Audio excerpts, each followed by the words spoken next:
السلام علیکم دوستو، میرا نام حمزہ ہے۔ میں ایک عام سا نوجوان ہوں، لیکن آج جو کہانی میں آپ کو سنانے جا رہا ہوں وہ بالکل عام نہیں۔ یہ کہانی میرے محلے کی ایک لڑکی فروار کی ہے جس کی زندگی ایک پراسرار واقعے کے بعد ہمیشہ کے لیے بدل گئی۔ ہم جس محلے میں رہتے تھے وہاں ایک بہت پرانی مسجد تھی۔ اس مسجد کے بارے میں عجیب و غریب باتیں مشہور تھیں۔ کچھ لوگ کہتے تھے کہ وہاں جنات بستے ہیں، کچھ کا ماننا تھا کہ وہ جگہ بہت متبرک ہے جہاں دعائیں فوراً قبول ہوتی ہیں۔ لیکن ایک بات طے تھی، وہاں کچھ خاص ضرور تھا۔ فروہ ایک باہمت لیکن خاموش طبیعت کی لڑکی تھی۔ اس کے والد کا انتقال بچپن میں ہو چکا تھا اور وہ اپنی ماں کے ساتھ رہتی تھی۔ زندگی مشکل تھی لیکن وہ ہمیشہ صبر کرتی تھی۔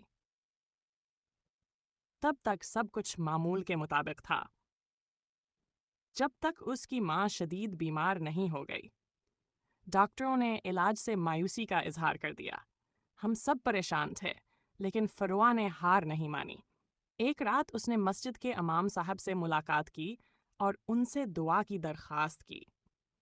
امام صاحب نے اسے مسجد میں رات کو آنے کو کہا۔ رات کے 12 بجے میں نے اسے مسجد کی طرف جاتے ہوئے دیکھا اور چھپ کر پیچھے پیچھے چل پڑا۔ اندھیری رات، سنسان گلیاں اور وقت 12 بج چکے تھے۔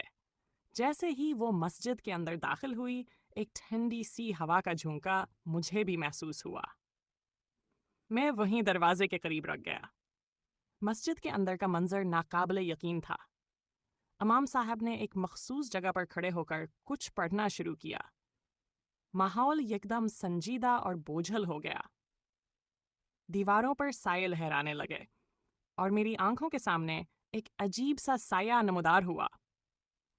وہ کوئی انسان نہیں تھا، وہ تھا۔ فروہ کی ہمت دیکھ کر میں حیران رہ گیا۔ وہ نہ ڈری نہ چیخی، بس آنکھیں بند کر کے دعا مانگتی رہی۔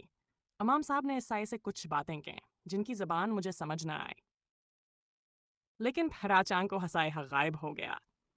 اگلے صبح فروہ کی ماں کی طبیعت حیران کن حد تک بہتر تھی۔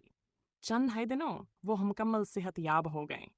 یہ واقعہ نہ صرف فروہ کی بلکہ میری زندگی کا بھیڑ بدل گیا۔ اس رات میں نے سیکھا کہ جو لوگ اللہ پر یقین رکھتے ہیں ان کے راستے میں کوئی جن، کوئی مشکل، کوئی رکاوٹ دیر تک نہیں ٹک سکتی۔ یہ کہانی صرف ایک لڑکی کی ہمت کی نہیں بلکہ اس یقین کی ہے جو انسان کو ہر اندھیرے سے نکال سکتا ہے۔ اگر نیت صاف ہو، دعا سچی